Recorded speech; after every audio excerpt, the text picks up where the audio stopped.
लखनऊ एक ही बार आता हूँ और वो भी फ्री में, तो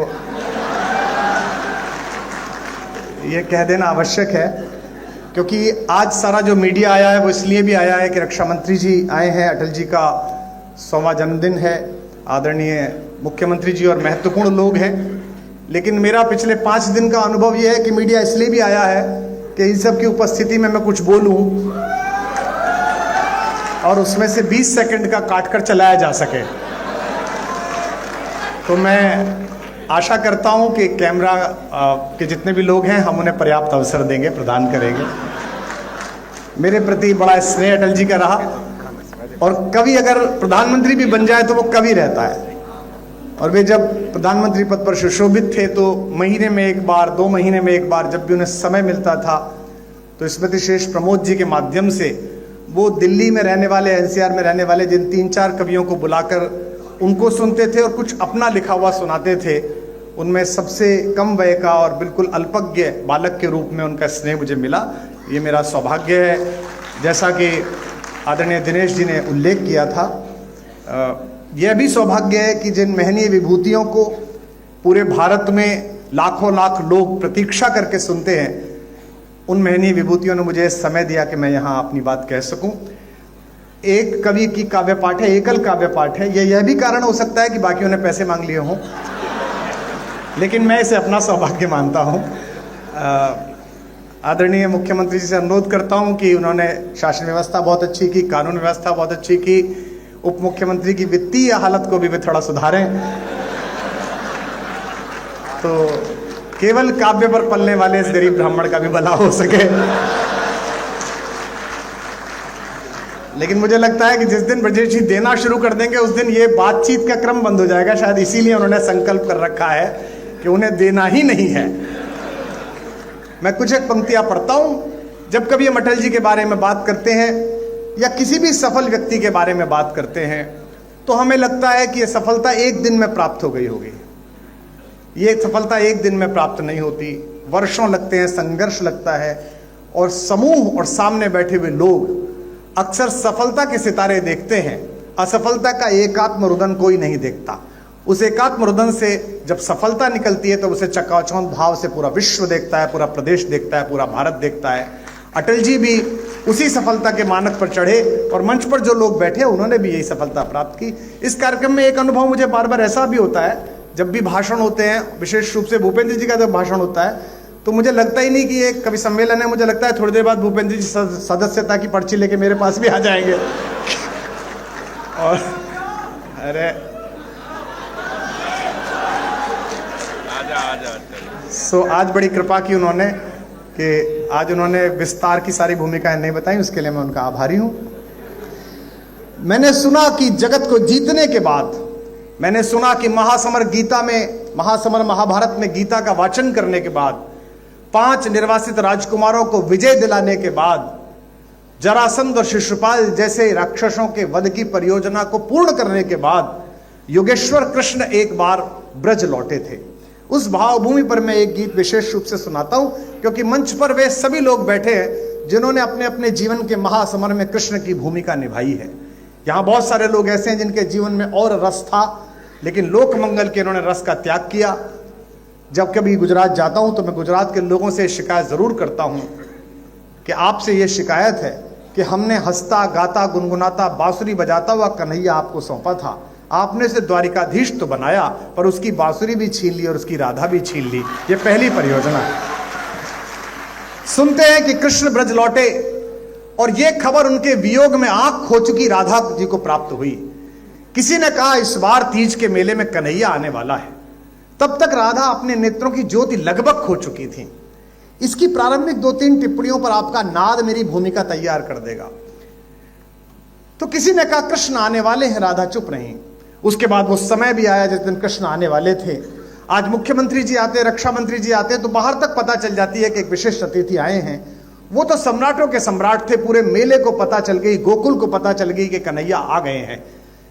कोई दौड़ती हुई सखी राधा की कुटिया पर गई और कहा राधा कृष्ण आ गया है। राधा चुप रही। फिर राधा की कुटिया का पता ढूंढते हुए स्वयं योगेश्वर कृष्ण वहां तक पहुंचने को उद्यत हुए। आधे रास्ते में फिर एक सखी भागी गई और कहा, राधिका तेरा कन्हैया आ गया है। राधिका फिर भी चुप रही। जब कुटिया के द्वार पर अश्रुपूरित नेत्रों से कृष्ण खड़े हुए और उन्होंने म्लान राधा को दीप्ति वाले चेहरे के साथ देखा, तो राधा की सबसे प्रिय सखी विशाखा ने राधा के कान में कहा, बावरी, जिसके लिए रो रो कर आंखें खोदी वो कन्हैया आ गया है। राधा ने जो उत्तर दिया वो मेरे गीत की भूमिका है। आपकी ध्वनि बताएगी कि आपको भूमिका कैसी लगी। कहा कि कन्हैया आ गया है। राधा ने कहा, जगत भर आया है, जब बाह भर आ जाएगा तो मान लो कि क्या आ गया है।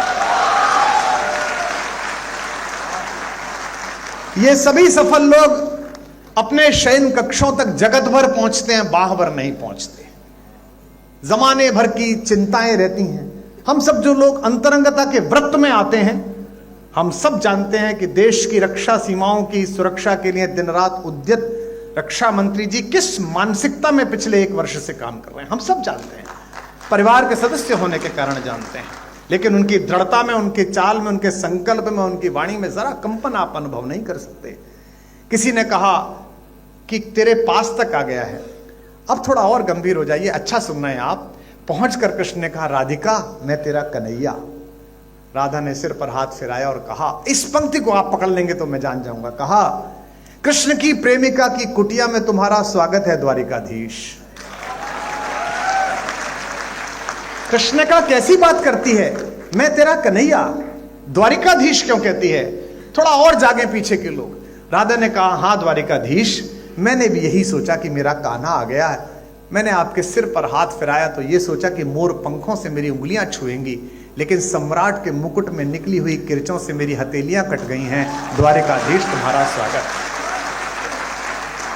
कृष्ण ने राधा का हाथ पकड़ा और अपने हृदय पर रखा और कहा, अनुभव कर इस हृदय की गति को। मैं तेरे लिए गीत गोविंद गाने वाला तेरा कृष्ण। झटके से हाथ छुड़ाकर राधा ने जो कहा, फिर और हाथ खुलेंगे शायद आपके तालियों में। राधा ने कहा, हाँ द्वारिकाधीश, मैंने आपके हृदय पर हाथ यही सोचकर लगाया था कि वन फूलों की मालाएं मेरे हथेली से लगेंगी, लेकिन आपके गले में पड़ी हुई मणियों ने मेरी हथेलियों पर किरच डाल दी हैं। आपका स्वागत है द्वारिकाधीश। आखिरी टिप्पणी और गीत आ रहा है, इसे स्वीकार करिएगा। गीत की अगवानी में अपने हाथ उठाइए। हाथ पकड़कर कहा, इस हाथ को अनुभव कर, इसी से मैंने मुरली बजाई। हाथ छुटाकर राधा ने कहा, हाँ द्वारिकाधीश, मैंने आपका हाथ यही सोचकर थामा था कि इसमें मुरली का स्पर्श होगा, लेकिन शिशुपालों की गर्दन उड़ा देने वाले चक्र को धारण करते करते आपकी उंगलियों में गड्ढे पड़ गए हैं। आओ द्वारिकाधीश, तुम्हारा स्वागत। कृष्ण ने कहा कि मेरे लिए क्या है, मैं तेरे लिए गीत गाना चाहता हूं। राधा ने कहा कि नहीं, अब जाओ दुनिया को गीता सुनाओ, महासमर में लोगों को विजेता दिलाओ। मैं जिस प्रेम में थी उसमें आनंद में हूं। बस आखिरी बात कह रहा हूं, फिर गीत सुना रहा हूं। कृष्ण बनने की पहली शर्त यह है कि हम सबको अपना गोकुल, अपनी राधाएं, अपनी बांसुरियां छोड़कर आनी पड़ती हैं। पहली बार ये गीत शायद हिंदी में या किसी भाषा में हुआ है। कुछ लोग रो रहे हैं जिनकी आंखों में आंसू हैं। लोग मुझसे अक्सर पूछते हैं कि आपको सरकारी सम्मान नहीं मिले। पिछली सरकारें तो दे भी नहीं सकती थी, उनकी तो भारतीय यश की दूसरों के लिए ही थी। लेकिन मैं ये मानता हूं कि इतने महनीय श्रोता सुने और इतने महनीय श्रोता रो पड़े, ये किसी भी बड़े सम्मान से कम बात नहीं है। इसके लिए आभार करते हैं। सुनिएगा, गीत सुनाता हूं कि कृष्ण क्या कह रहे हैं। आप सब भी गुनगुनाइए और गाइए। मंच का विशेष आशीर्वाद स्नेह चाहता हूं, सुनिएगा। कृष्ण ने राधा से कहा कि मथुरा छूटी छूटी द्वारिका। बस थोड़ा आनंद के साथ सुनिएगा। मैं जानता हूं कि कुछ उत्साही आप सब लोग भी हैं, लेकिन इस समय महफिल कैसी है, सामने लोग कौन है? महफिल का शहसवार फकत नाखुदा नहीं, महफिल में बैठने का सलीका भी चाहिए। तो मथुरा छूटी, आप सब जानते हैं कि जब खुले मैदान में कोई अखाड़ा होता है तो मेरी भाषा क्या होती है, लेकिन यहां वे लोग बैठे हैं जो मानक लोग हैं, जिनका मैं बहुत आदर करता हूं और जिनका मेरे प्रति अहेतुक स्नेह है। उन सब के प्रति मैं जानता हूं आदरणीय मुख्यमंत्री जी का, आदरणीय रक्षा मंत्री जी का और मंच पर बैठे तमाम महनीय लोगों का मेरे प्रति बड़ा प्रेम है। उस प्रेम को हाजिर नाजिर जान के पढ़ रहा हूं कि मथुरा छूटी छूटी द्वारिका, इंद्रप्रस्थ ठुकराऊं, वाह कर सकते हैं, वही पेमेंट है आज। आप सब भी अब मंच से अनुरोध करूंगा कि आप लोग जरूर वाह करते हैं, जो कि पार्टी का कार्यकर्ता पहले नेता की तरफ देखता है कि नेता कर रहा है कि नहीं कर रहा है। कि मथुरा छूटी, सरकार में बहुत होता है, हमने भी दुर्भाग्य से एक बार चलाई थी। तो वो 90 के बैच का आईएएस चुटकुला सुनाता था तो 85 वाला हंसता ही नहीं था कि जूनियर पे क्या हंसना। कि मथुरा छूटी छूटी द्वारिका, इंद्रप्रस्थ ठुकराऊं। अगली पंक्ति पर वाह करना, पंक्ति पढ़ रहा हूं। कि मथुरा छूटी छूटी द्वारिका, इंद्रप्रस्थ ठुकराऊं। बंसी छूटी गोकुल छूटा, कब तक चक्र उठाऊं। बंसी छूटी गोकुल छूटा, कब तक चक्र उठाऊं। जो लोग समझ जाएं कि बड़े ठाकुर और छोटे ठाकुर के बीच क्या संबंध है, राम और कृष्ण के बीच, वो ये पंक्ति पकड़ लेंगे कि बंसी छूटी। अब महाराज जी, हमारे ब्रज में कहानी आती है कि जब 15 वर्ष के हो गए कन्हैया और 15वें जन्मदिन पर 14वें जन्मदिन के बाद माता देवकी और वसुदेव को छुड़ाने के लिए पहुंचे कारागार में कंस का वध करके, और पैर छुए तो रास मंजरी में एक गीत आता है कि माता देवकी ने उनको जोर से एक घूसा मारा और कहा कि बड़ा योगेश्वर बनता है, बड़ा शक्तिशाली बनता है, मां को 14 साल के लिए छोड़ के रखा, छुड़ाने नहीं आया।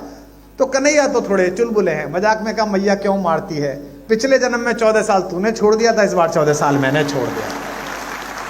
कि बंसी छूटी गोकुल छूटा। अब अगली पंक्ति आती है, संभालिएगा, मुझे बताइएगा अटल जी के श्रोता हैं। बंसी छूटी गोकुल छूटा, कब तक चक्र उठाऊं। पिछले जन्म जानकी तुझ बिन जैसे तैसे बीता। पिछले जन्म जानकी तुझ बिन, गा सकते हैं मेरे साथ। पिछले जन्म जानकी तुझ बिन जैसे तैसे, महासमर में रीता रीता, कब तक गाऊं गीता।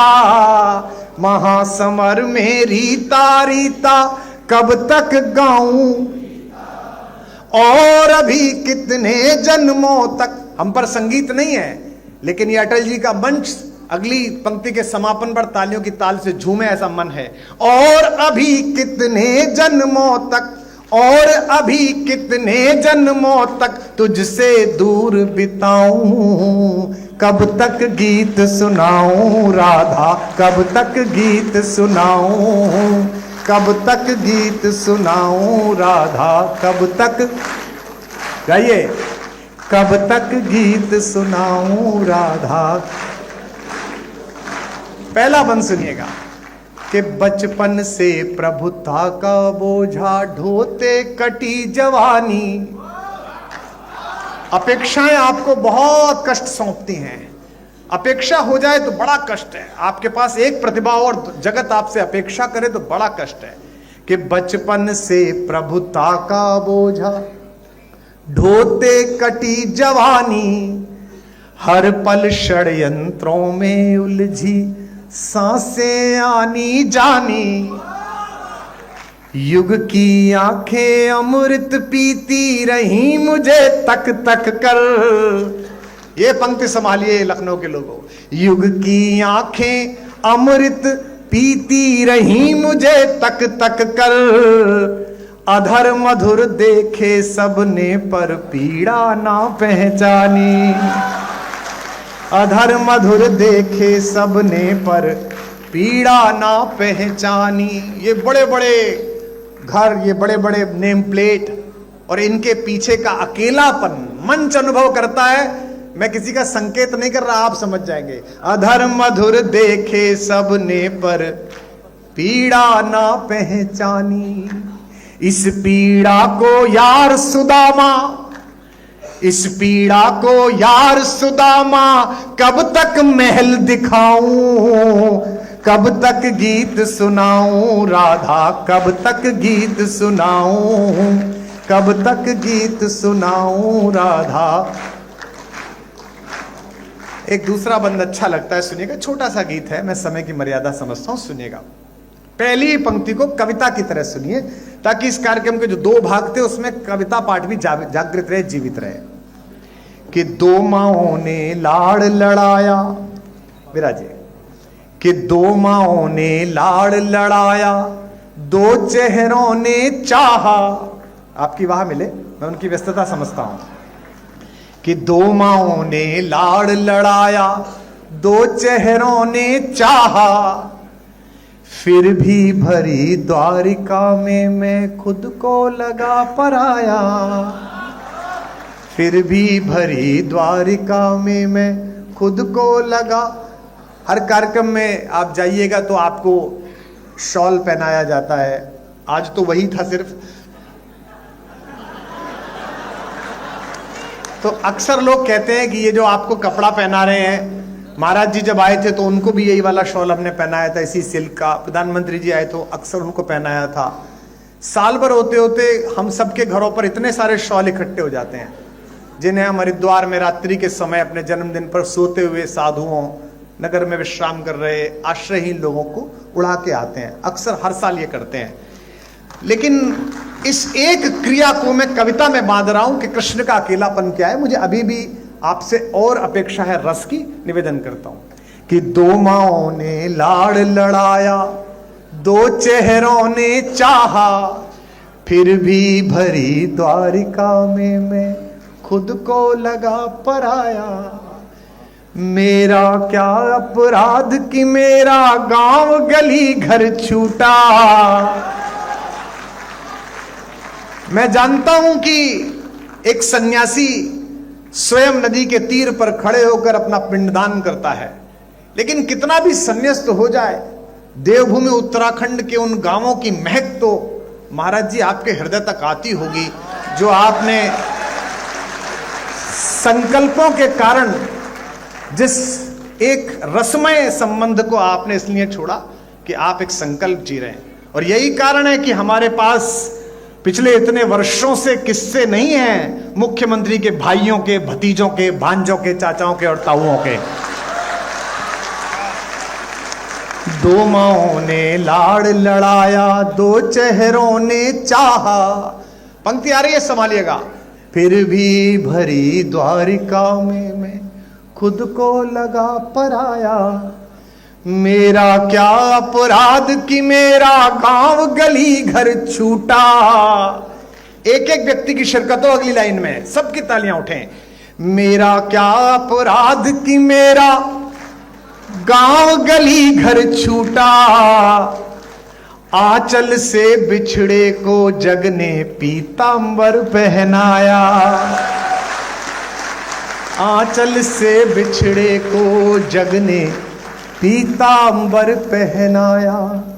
जग चाहे जाते जाते भी अंतिम सांस तक लोक मंगल के लिए काम करना, यह कृष्ण संवाद है।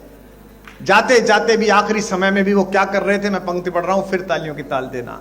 जग चाहे जाते जाते भी बंसी मधुर बजाऊं, कब तक गीत सुनाऊं राधा, कब तक गीत सुनाऊं, कब तक गीत सुनाऊं राधा।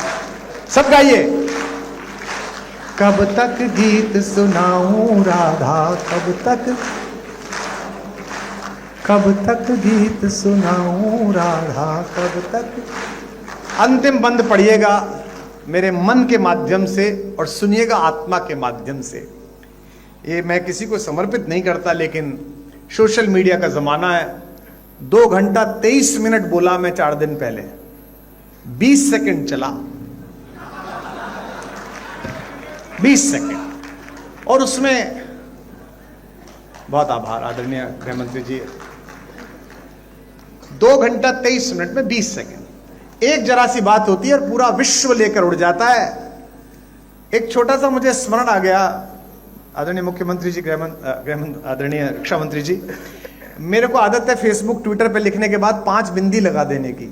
तो मैं एक बार बंबई जा रहा था तो मैंने एक वाक्य लिखा, 5 बिंदी लगाई, फिर सोचा यही वाक्य कॉपी करके ट्विटर पे लगा देता हूं।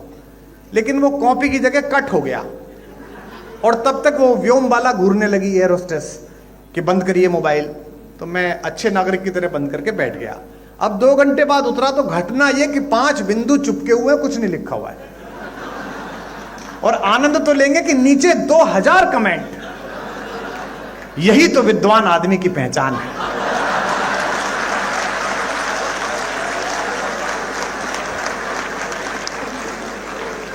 पंच तत्वों को क्या सुंदर तरीके से बताया। एक कह रहा था कि नहीं, आजकल कुमार जी आध्यात्मिक हो गए हैं, केवी कुटीर में रहते हैं, तो ये 5 वृक्षों की चर्चा है। कुछ भी चलता है, आपसे एक अपराध अनायास हो या किसी के माध्यम से हो जाए, अपयश में रुचि लेने के लिए पूरा संसार उत्सुक है। लेकिन आपने जितना पुरुषार्थ किया है, आपने जितनी क्षमता और मेहनत की है, उसकी कृतज्ञता देने के लिए संसार बहुत कंजूस है। मैं अंतिम पंक्तियां और अंतिम बंद पढ़ता हूं, उन लोगों के सम्मुख पढ़ रहा हूं जिनको यश और अपयश दोनों का अभ्यास है, तब पढ़ रहा हूं कि कब तक गीत सुनाऊं राधा, कब तक गीत सुनाऊं।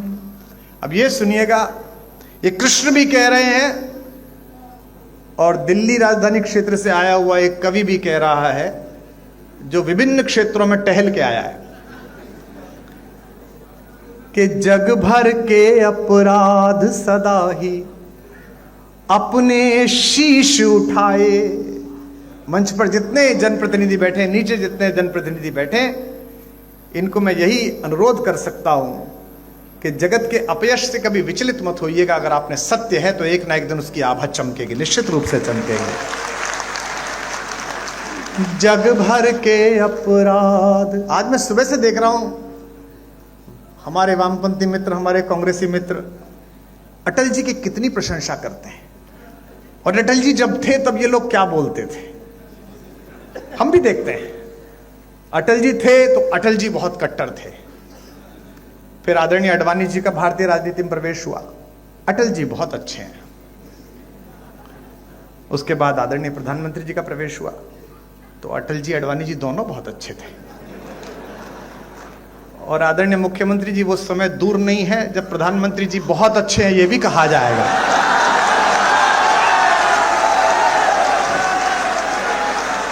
जग भर के अपराध सदा ही। कितना निर्मम जगत है, कितना निर्मम है भाई। और यह केवल भगवती कृपा से होता है, यह केवल माता सरस्वती की कृपा से होता है कि आप निष्कलंक कहीं से लौट आए। मैं अटल जी की कृपा मानता हूं, वे राजनीति में निष्कलंक अजात शत्रु रहे। मैं भी एक छोटा ओरिएंटेशन कोर्स करके अब बाहर आया। यह भगवती की कृपा थी कि मुझे देश के सर्वाधिक मेहनीय लोग बैठकर सुन रहे हैं, अन्यथा मैं भी दिल्ली में दारू के ठेके का हिसाब दे रहा होता। कहां गया कि जग भर। भाई ऐसा है, केवल आप ही को नहीं सुनना, उनको भी तो खबर चाहिए कि जग भर के अपराध सदाई। सुनिएगा 4 पंक्ति, आप जीवन भर ना भूल पाएंगे आज की शाम। कि जग भर के अपराध सदा ही अपने शीश उठाए। हम 10वीं में थे, रक्षा मंत्री जी इस बात से कुंठित रहते थे कि दिन रात मेहनत करने के बाद भी हमारे भी उतने नंबर आते थे जितने नकल करने वालों के आते थे। आपके आने के बाद हमारे प्रोफेसर पिताजी ने कहा, जो संघ के स्वयंसेवक है, इस बार लगा दे घुटने। अब के आ गया राजनाथ सिंह, नकल पे हो गई है नकेल, या तो तू जीतेगा या वो जीतेंगे। और हम सौभाग्यशाली है कि उस बार हमने अपना जिला टॉप करा, जो कि हमने सच्चाई से पढ़ाई की थी। कि जग भर के अपराध सदा ही अपने शीश उठाए। गाना इसको, और अगली पंक्ति पर महोत्सव कर देना। जग भर के अपराध सदा ही अपने शीश उठाए। जब तक तैयार नहीं हो जाओगे तब तक दूसरी लाइन नहीं दूंगा मैं। जग भर के अपराध सदा ही अपने शीश उठाए। रस का माखन सबने चाखा, चोर हम ही कहलाए।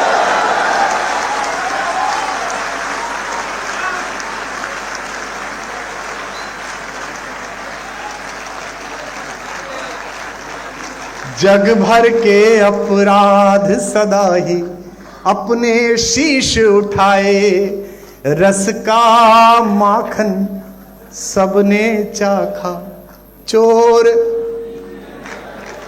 गाओ लखनऊ वालों, रस का माखन सबने चाखा, चोर।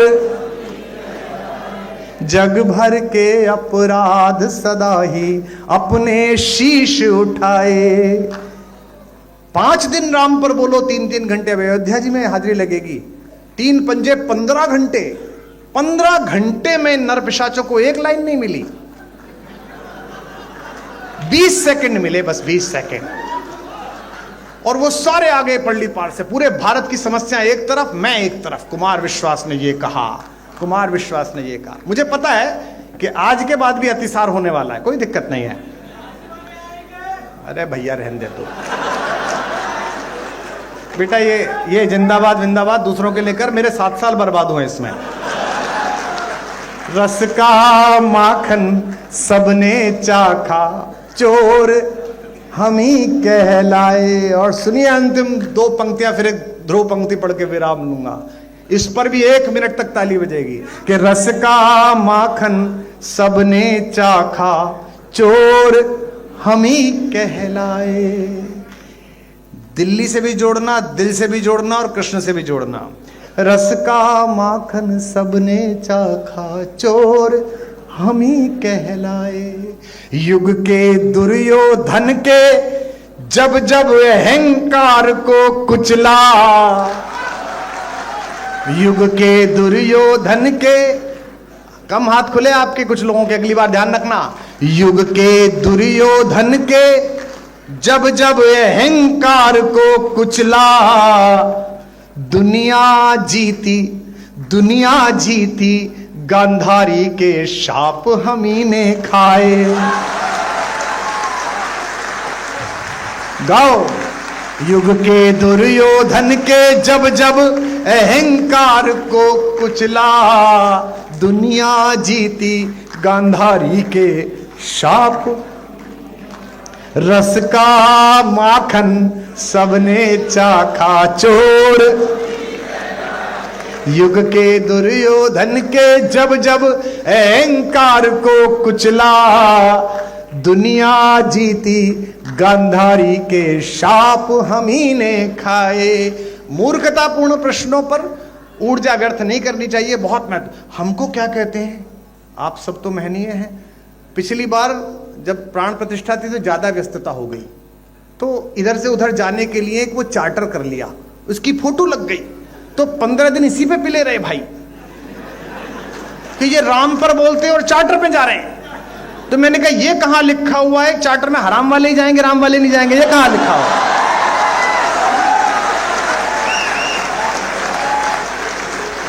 रस का माखन, अब छाती कूटो या माथा कूटो, भारत के सांस्कृतिक पुनर्जागरण का वर्ष तय हो गया है। अगले 100 वर्ष हिंदुस्तान को कोई नहीं रोक सकता।